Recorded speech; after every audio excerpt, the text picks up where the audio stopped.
and welcome to Life in the Mind, a neurodivergent podcast presented by neurodivergent people. I'm Joy Amy Wigman. And I'm Murray Spear. And today in the studio we have for the second time the lovely Verity White. Don't call me lovely. You're lovely to me. Oh, thank you. So this week is one of our topic episodes. So we pick a topic and see how it relates to neurodivergent. And this week we're going to have a little chat about the inverted commas normal job, whether that is grown-up work, working in an office or in retail, or just one of those kind of 9 to 5-y kind of things. Dolly Parton all the way, and how that works with our neurodivergences or not, or how it doesn't, because I think there is a big kind of stereotype, particularly around autism, of that detail-oriented, actually you're the ideal worker, you love routine, you're good at maths, you do spreadsheets. Oh yeah, certain places are actually actively working out that autistic people in particular are really good for their particular types of work, and actively seeking them. This is fascinating. And I'm not saying I'm not detail-oriented, it's just that it's a very specific type of detail. It's a different detail, darling. I have like an obsession with not spoken but written grammar, and which makes me a great copy editor, which is one of the jobs that I do, but it does mean that I feel like I want to die if I put something up on social media and I've got like a typo in there. Genuinely, it's like the worst thing that's ever happened. Whereas my social media is littered with typos, and I don't like typos or grammatical errors. It's just my brain is so quick and so fast that I go, get it out, and then I'm like, nah, well, people have liked it now. Yeah, that I said 5 words that don't make sense, and but it's fine. It's fine. That's what I meant. So has anyone here had like positive experiences of the normal job? I've had a mixed bag of experiences of normal jobs. Different types of jobs. So you worked as a singer, a project manager. You've done all kinds of stuff. You've done lots of creative stuff as well as the normal jobby stuff. Yeah, I'm actually going back to freelancing now because I've been doing normal jobby stuff for the last 3 or 4 years, and it's nearly killed me. So right. It's not been the best. And I think what's quite interesting is it's only been recently that I've known about my diagnosis, so I've been able to talk about it openly to employers.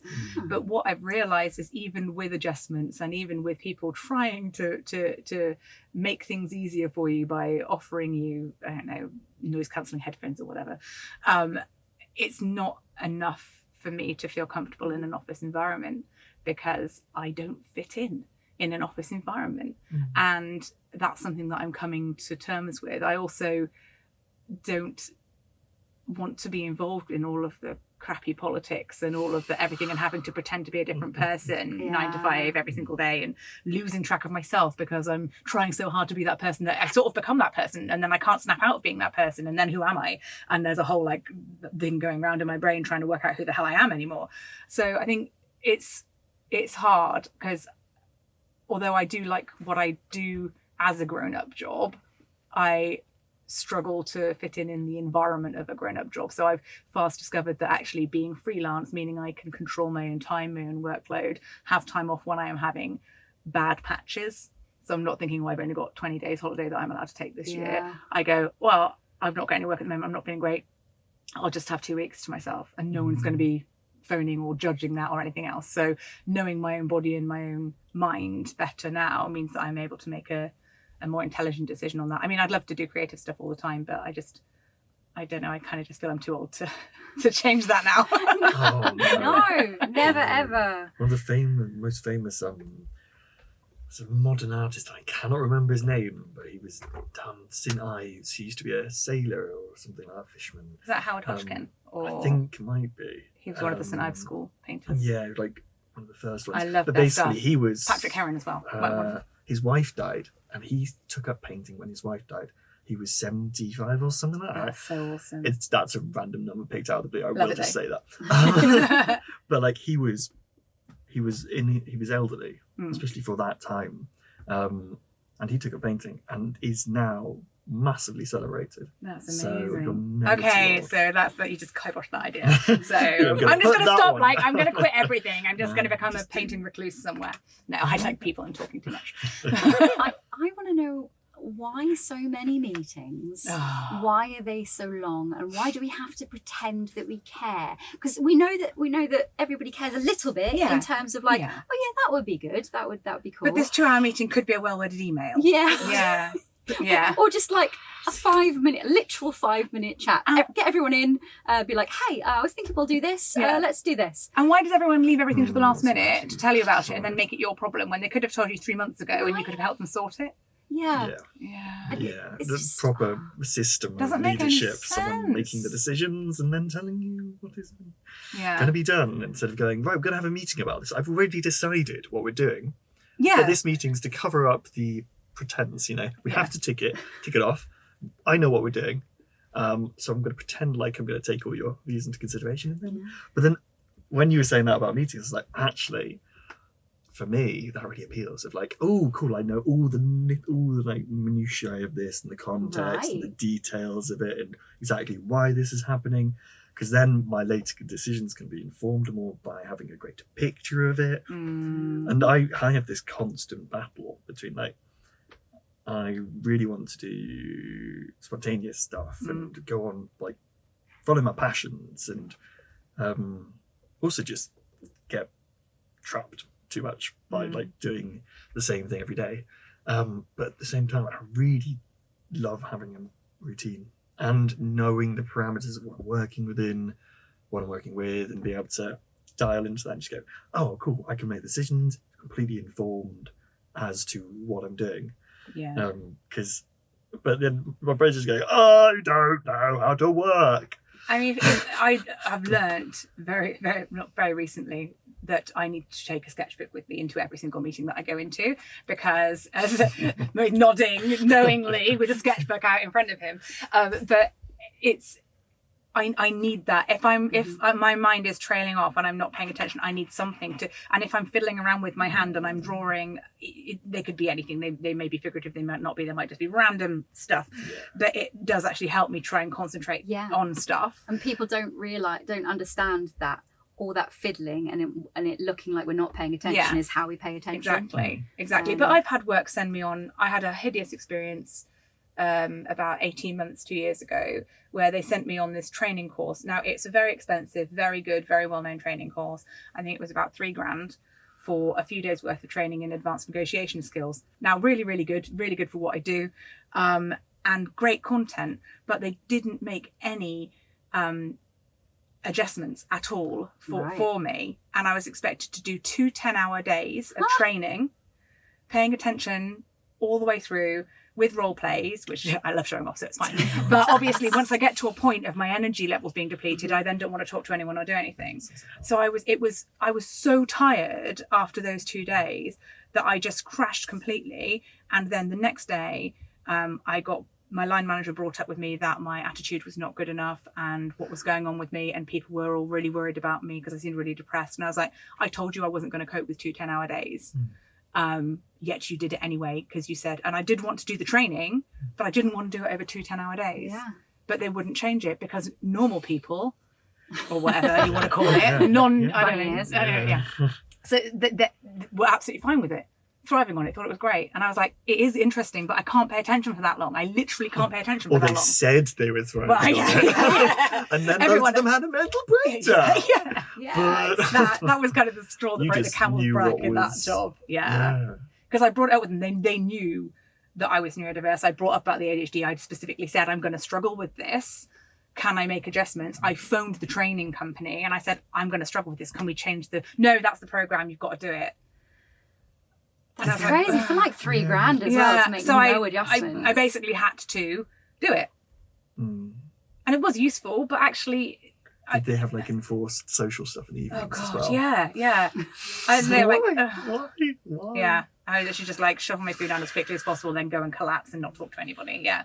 But it's just, it's the lack of understanding, I think, that's just so prevalent in a, you know, hashtag normal work environment or whatever you want to call it, that they just don't get that our brains are wired differently, that our schedules of when we can and can't do stuff are different, that our energy levels are so different, that, you know, processing information, it goes in differently, it sits differently. We need to be stimulated in other ways for stuff to go in. If you give me a long thing of text to memorize and then you ask me questions on it, I'm not going to remember it. But if you talk to me about something, or there's lots of bright colors and other stimulus going on, I'll remember it more likely, and I'll be able to tell you about it. So there just aren't those changes. Those changes are not made. I think it's the same in education. You know, I think work is just school. Really, work is school. Yeah, it is. It just follows on from it, and you do just more of the same crap into the same ideas. Yeah, the same bullies, they're still there. Don't get any better, same guys. Power complexes. The same open plan environment. Oh my where God! We're expected to listen to one thing when there are like 60 other people. And I hate it. Hot desking. Oh no! Everywhere is hot desks.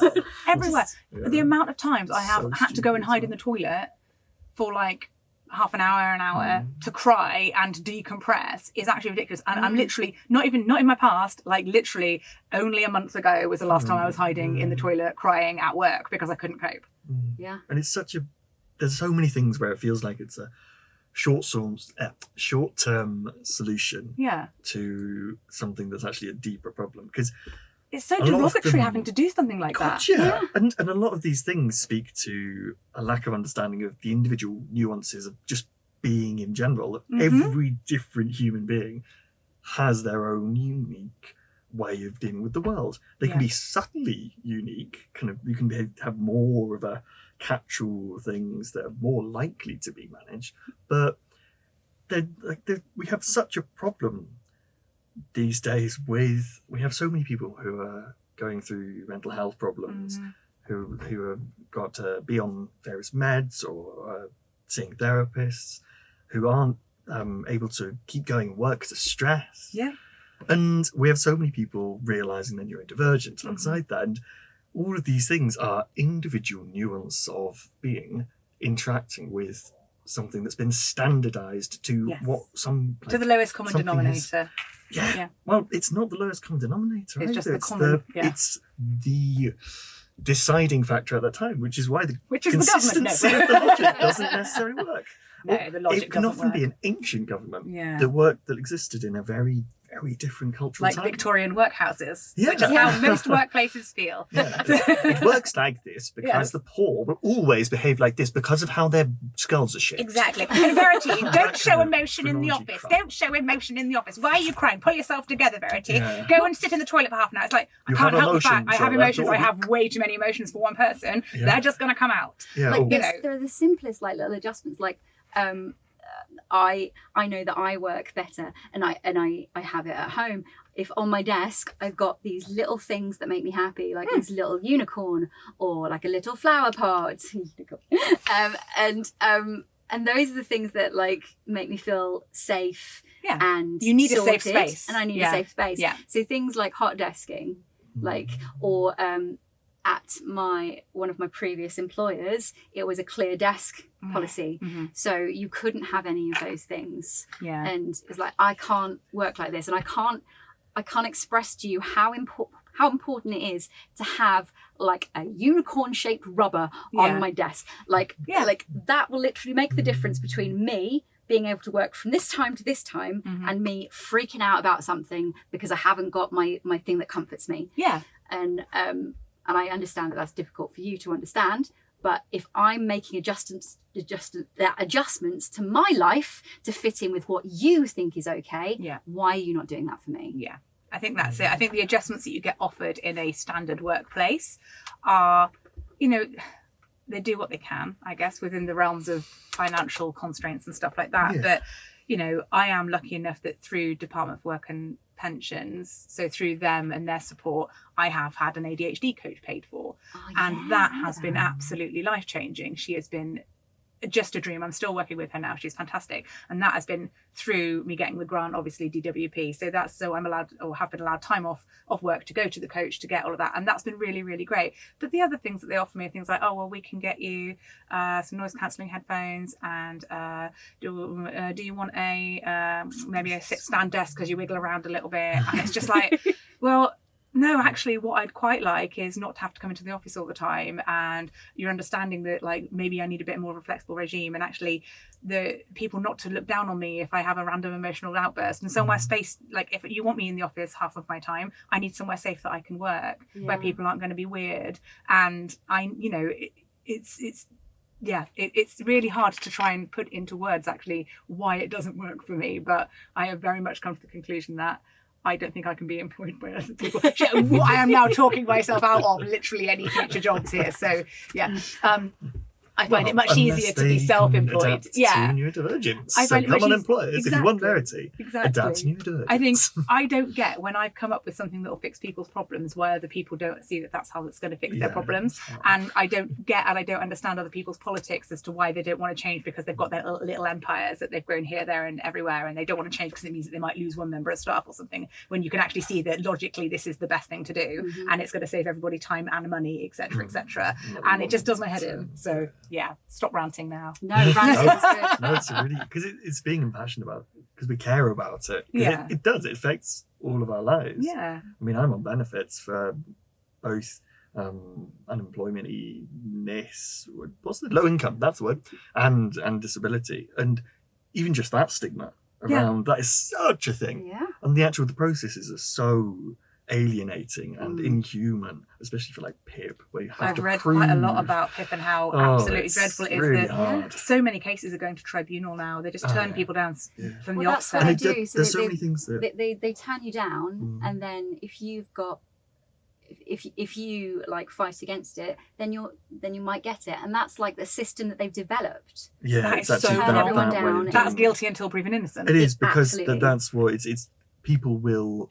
The only reason people would And choose these not to work will be because they're choosing But not these to like work. people that are They going will for have a choice PIP about it.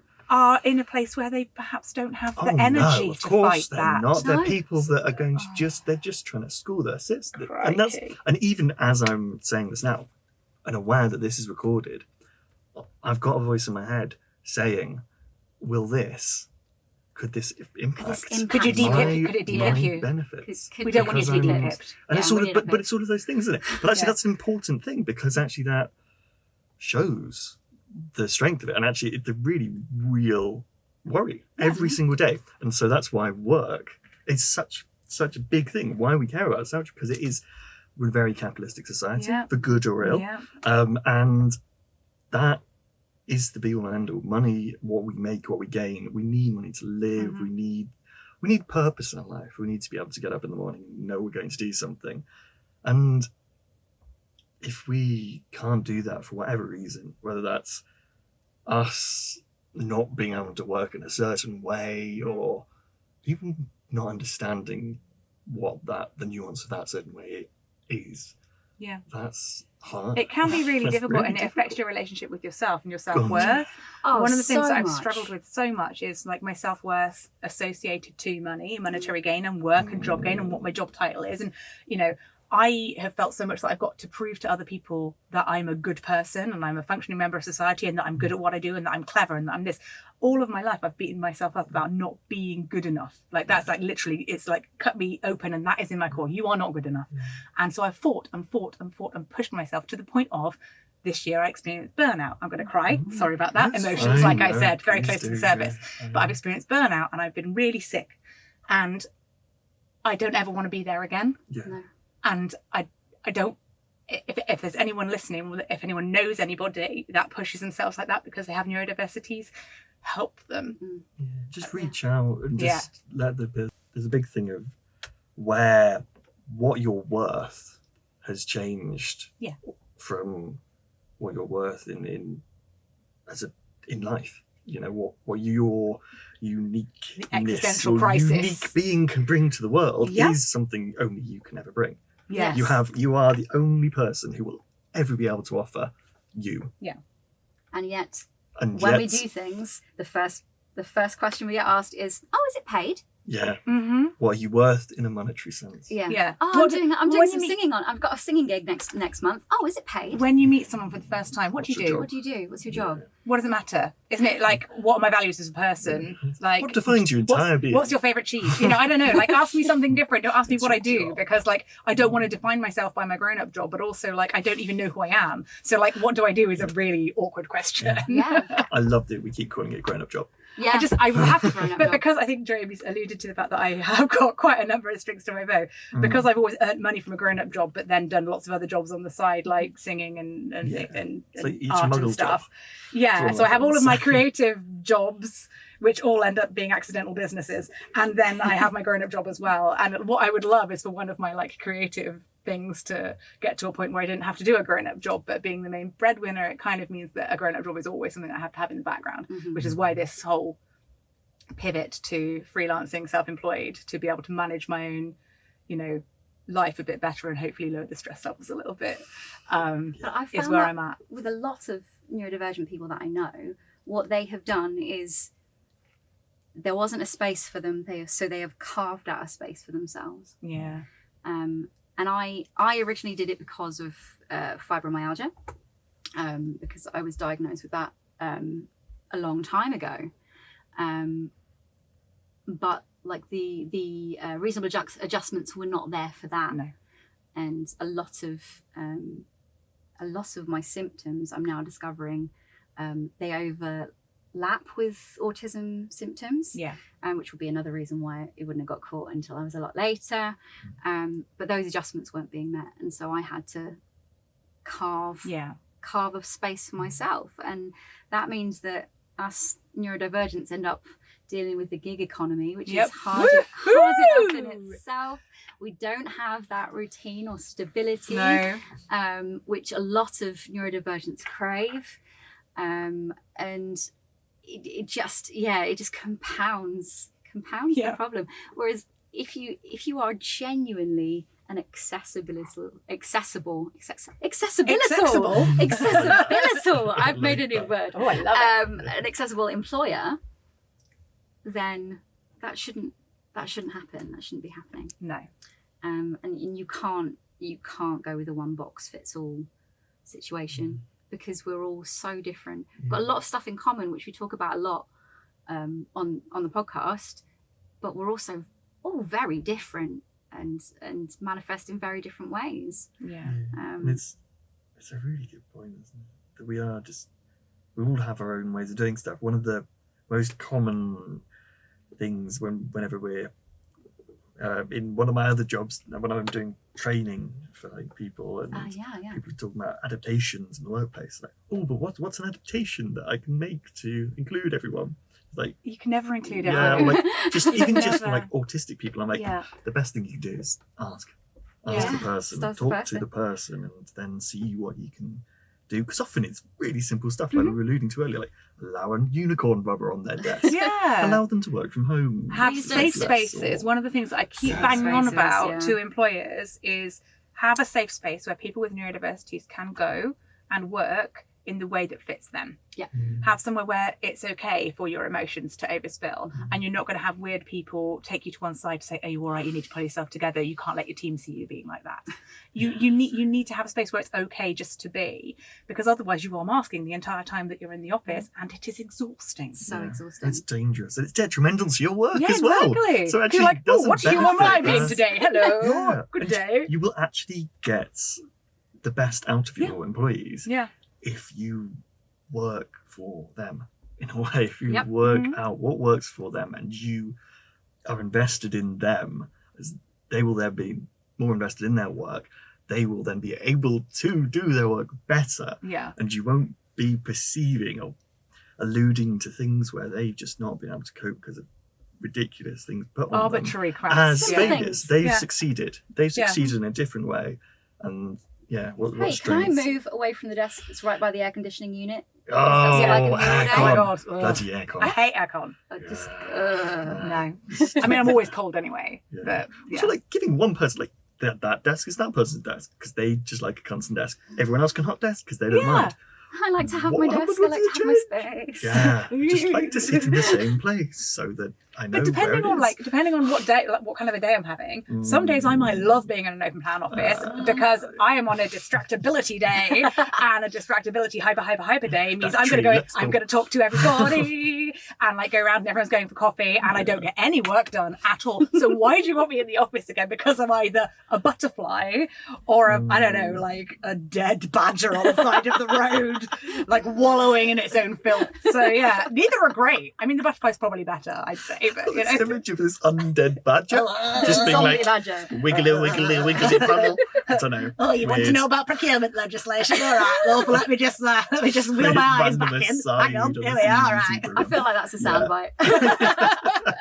And on that bombshell, that it's been absolutely wonderful to talk to you again, Verity. Yeah. Always so lush to have you in with us. So I would say maybe the takeaway from this is, if you're an employer, treat your employees like individuals rather than trying to include everyone at once, because that just doesn't work.